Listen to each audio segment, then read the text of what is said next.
Well,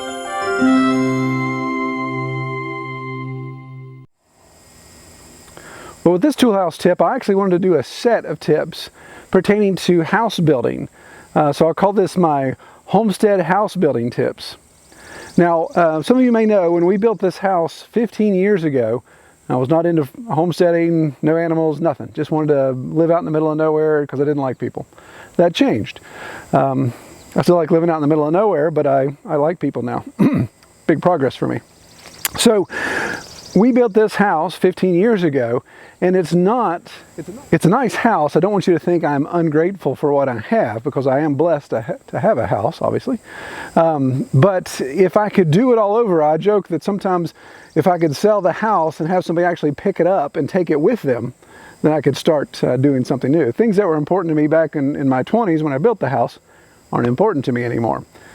So the next several tool house tips in series I want to discuss with what to consider if you're going to build a house on your homestead.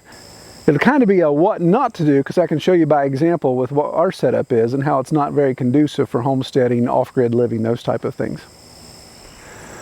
Well, the first homestead house building tip would be location and facing when it comes to which direction is your house facing.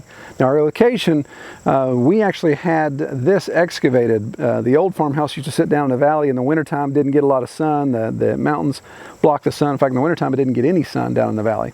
My barn doesn't get any direct sun in the winter. So we excavated this portion up on this point and built the house. So this is south facing.